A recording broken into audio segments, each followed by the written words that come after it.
¿Cuánto creen que Dios es bueno? Dios es bueno independientemente de cualquier situación. Él sigue siendo bueno. Amén. Yo quiero compartir con usted unos 15 minutos la palabra del Señor.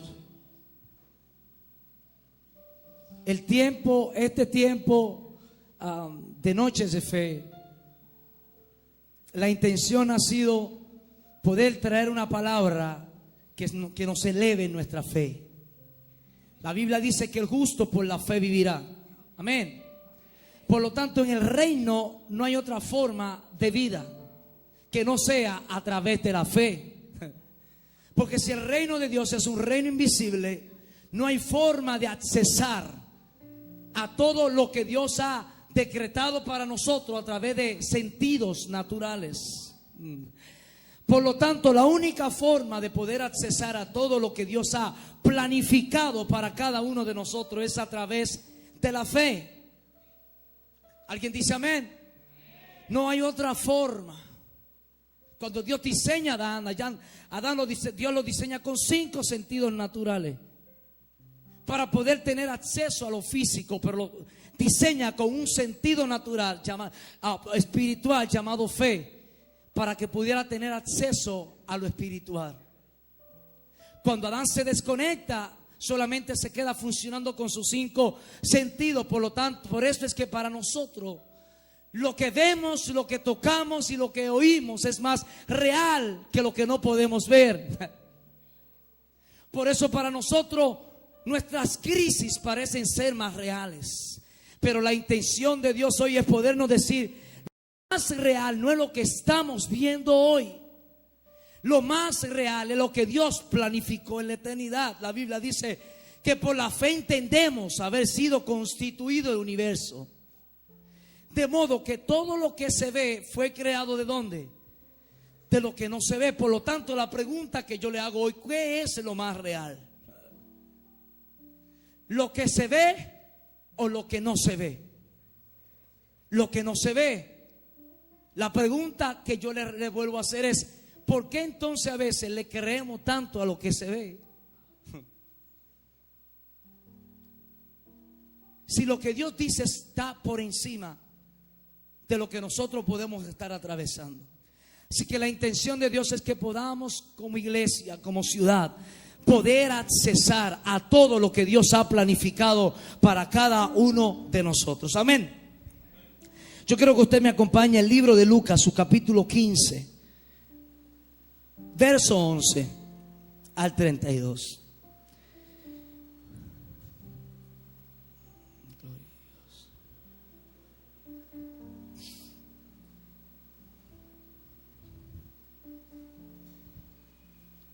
Lucas 15, verso 11 al 32.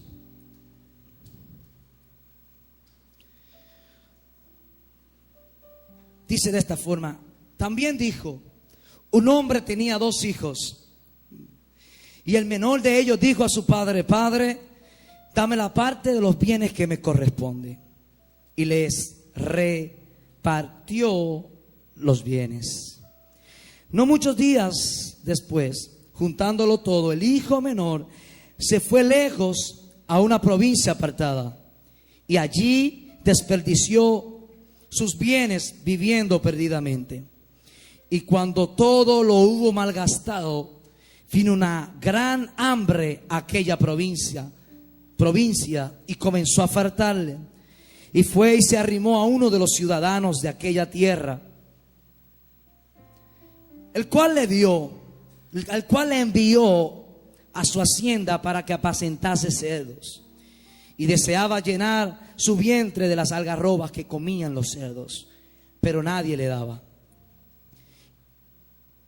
Esta declaración es interesante y el texto dice: y volviendo en sí, dijo: ¿cuántos jornaleros en casa de mi padre tienen abundancia de pan, y yo aquí perezco de hambre?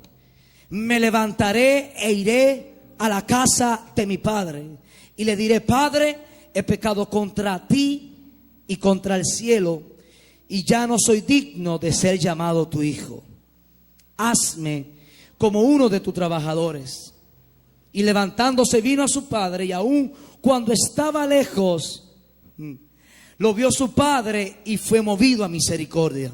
Y corrió y se echó sobre su cuello y le besó. Y el hijo le dijo: Padre, he pecado contra ti y he pecado contra ti y he pecado contra el cielo, y ya no soy digno de ser llamado tu hijo. Pero el padre le dijo a sus siervos: saquen el mejor vestido y vístanle, y pongan en su mano el mejor el anillo, y calzado en sus pies, y traed el becerro gordo y matadlo, y comamos y hagamos fiesta, porque este mi hijo muerto era y ha revivido, se había perdido y es hallado. Y comenzaron a regocijarse. Y su hijo mayor estaba en el campo, y cuando vino y llegó cerca de la casa, oyó la música y las danzas, y llamando a uno de sus criados le preguntó qué era aquello, y le dijo: tu hermano ha venido y tu padre ha hecho matar el becerro gordo, por haberle recibido bueno y sano. Y entonces se enojó y no quería entrar. Salió por lo tanto su padre y le rogaba que entrase. Mas él respondió y dijo al padre: Padre, tantos años te sirvo, no habiéndote desobedecido jamás, y nunca me has dado un cabrito para gozarme con mis amigos. Pero cuando vino tu hijo, que ha consumido tus bienes con rameras, has hecho matar el becerro gordo. Y entonces le dijo: hijo, tú siempre estás conmigo, y todas mis cosas son tuyas. Mas era necesario hacer fiesta y regocijarnos, porque tu hermano era muerto y ha revivido, se había perdido y es hallado. Incline su rostro. Padre, gracias por tu palabra. Ellas son benditas en sí mismas, Señor. Somos nosotros los que ahora vamos a ser bendecidos por ellas, Señor. Yo te pido que ella pueda refrescar alguna alma sedienta, ella pueda avivar a alguien que está pasando por una circunstancia difícil, que el que vino hoy depresivo pueda irse en gozo, que el que vino enfermo pueda irse sano, Señor. Hoy oramos para que tu palabra, que es poderosa y es eficaz y más cortante que toda espada de doble filo, pueda discernir los pensamientos y las intenciones del corazón, Señor. Que podamos salir de aquí edificados en tu palabra, en tu Hijo. Amén. Este pasaje que nosotros acabamos de leer es un pasaje sumamente conocido. Todos nosotros lo conocemos. Y lo interesante del pasaje es que es un pasaje que normalmente se usa para prédicas evangelísticas. Y en realidad el pasaje tiene que ver con evangelizar. ¿Por qué? Porque la parábola del hijo pródigo es la parábola número 3 de 3 parábolas que Jesús presenta, hablando acerca del padre que ha enviado a su hijo para rescatar a los que están perdidos. La primera es aquella mujer que pierde una moneda y la encuentra y se pone gozosa. La segunda es aquel hombre que pierde una oveja y cuando la recupera se pone gozoso. Y esta es la parábola número 3 de 3 parábolas, donde Jesús está tratando de hacer reflexionar a sus discípulos y decirle a la gente que el Padre ha enviado a sus hijos para rescatar a los que están perdidos. Pero esta parábola es interesante porque no solamente presenta un cuadro evangelístico, sino que presenta un cuadro extraordinario. ¿Por qué? Porque el hijo habla de un hijo con identidad que pide lo que le pertenece. Si no le pertenecía, no tenía derecho a pedirlo, y el padre no tenía derecho a dárselo. El problema con él no fuera que pidiera, sino el mal uso que hizo con el recurso que se le entregó en la mano. Segundo está el padre, que tiene un corazón de misericordia y de gracia. Diga conmigo, misericordia y gracia. Que recibe a su hijo, que malgastó todo lo que tenía, y aún así él lo recibe con misericordia. ¿Por qué? Porque misericordia es Dios no pagándonos de acuerdo a lo que merecemos, pero gracia es Dios dándonos lo que jamás podíamos ganarnos por nuestra propia fuerza. Aquel padre representa a Dios, un Dios de misericordia y un Dios de gracia. ¿Por qué? Porque aquel padre es un padre de misericordia, porque el hijo pierde su derecho cuando hace reclamo de su herencia y se va. Por lo tanto, el reclamo que el hijo mayor le hace es correcto. Este gastó todo, este derrochó todo, él ya no tiene derecho. Pero como su padre era un padre de misericordia, oye bien, el hijo va a la casa y dice: yo por lo menos voy a ir a la casa de mi padre para que por lo menos, aleluya, él me contrate como uno de sus trabajadores. Alguien tiene que agarrar esto. Oiga, ¿cuál era la expectativa? Alguien tiene que entender esto.